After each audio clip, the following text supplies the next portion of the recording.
welcome back di podcast Gacor Semansaga. Bareng gue, Rere, yang selalu bawa vibes positif. Walaupun topik kali ini agak bikin gerah ya. Gue Kayla, dan yes, kali ini kita bakal bahas yang lagi rame diomongin netizen plus 62 nih. Tagarnya tuh Indonesia Gelap. Serem ya kedengarannya, tapi ya emang situasinya begitulah. Hai juga dari gue, Mulung. Jadi gini, kita gak cuma pengen ngikutin tren atau sekedar nyinyir doang ya gengs. Kita pengen benar-benar ngerti dan ngajak kalian semua mikir bareng. Kenapa sih banyak yang bilang Indonesia makin gelap? Dan gue Cece, gue tuh sempat baca-baca, dengerin diskusi, dan sumpah ya, ini bukan cuma soal gelap karena listrik mati ataupun jalan rusak. Ini lebih dalam tentang demokrasi yang pelan-pelan dicekik, kebebasan sipil yang makin sempit, dan institusi negara yang jadi alat kekuasaan doang. Dan gue Pikrom, tim riset nih. Hari ini kita fokus ke revisi UU TNI, Polri dan Kejaksaan yang lagi dibahas. Ini bukan isu receh, dampaknya bisa panjang banget ke masa depan kita sebagai warga negara. Apa sih yang dimaksud sama Indonesia Gelap? Pertanyaan yang sangat culture. Iya lagi. Kita mulai dulu dari tagar yang lagi viral, yaitu Indonesia Gelap. Ini tuh muncul dari keresahan masyarakat, terutama anak muda, soal arah negara yang makin gak jelas. Iya, kayak sistem demokrasi yang dulu tuh diperjuangin banget di pas reformasi, sekarang dibalik arah. Kita malah mundur lagi ke gaya otoriter. Apalagi pas pilpres kemarin ya, banyak drama. Dari keputusan Mahkamah Konstitusi yang bikin Gibran bisa nyawar, sampai dominasi kekuasaan yang makin gak ada check and balance-nya. Jadi, Indonesia Gelap itu bukan karena kita pesimis, tapi karena kita sadar dan peduli. Karena kalau rakyat diam aja ya kekuasaan bisa makin ngawur. Revisi UU TNI, Polri, dan Kejaksaan. Masalahnya di mana? Pertanyaan yang sangat culture. Iya lagi.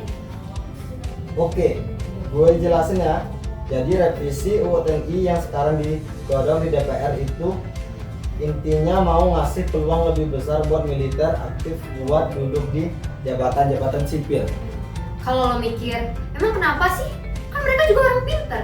Masalahnya bukan soal pinter apa enggak, tapi TNI itu tugasnya jelas, jaga kedaulatan, keamanan, dan ancaman luar.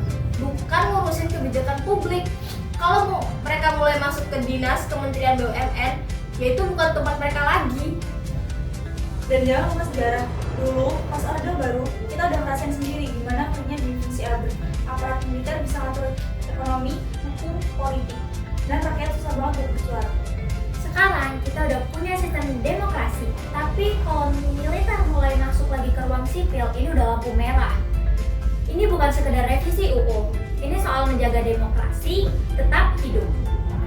Nah, terus revisi UU Polri juga begitu. Polisi bakal dikasih ruang untuk ngatur sektor-sektor strategis kayak energi, transportasi, bahkan komunikasi. Ini rawan banget disalahgunakan. terakhir, Kejaksaan. Ada wacana mereka dikasih kekuatan ekstra, bahkan sampai nyentuh wilayah pengawasan. Padahal mereka seharusnya fokus pada penegakan hukum, bukan jadi alat politik. Kenapa sih kita harus peduli? Pertanyaan sangat culture. Iya lagi. Gue tahu banyak yang mikir, ih ribet amat sih, kan ini urusan elit politik bukan urusan gue. Nah lo salah besar, ini bakal nyentuh kehidupan kita sehari-hari.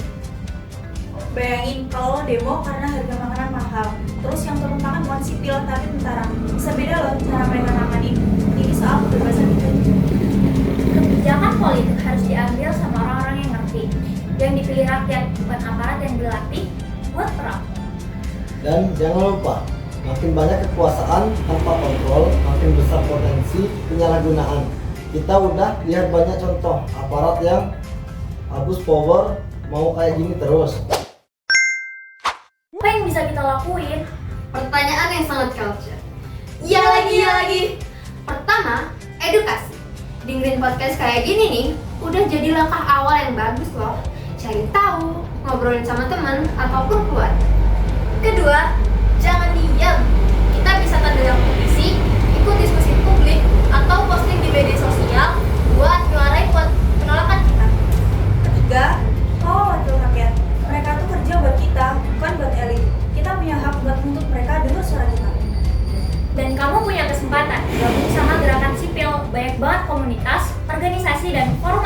yang peduli sama isu ini. Dan yang paling penting, jangan takut demokrasi cuma bisa hidup kalau rakyat berani. Berani bertanya, berani kritik, berani jaga hak-haknya. Oke gengs, kita udah bahas panjang lebar nih. Dari akar masalahnya, sejarahnya, dampaknya, sampai solusi yang bisa kita lakuin.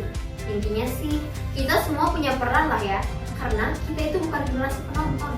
Dan semoga dari obrolan ini ada nyala lagi di hati kita. Jangan biarkan Indonesia makin gelap, kita bisa jadi cahaya kecil. Tapi kalau bareng-bareng, bisa jadi terang banget. Karena demokrasi bukan hadiah, dia tuh hasil perjuangan dan harus terus dijaga.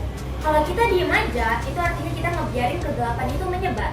Jadi, yuk tolak revisi UU TNI, tolak duifungsi lawan Indonesia gelap. Sampai ketemu di episode selanjutnya. Bye.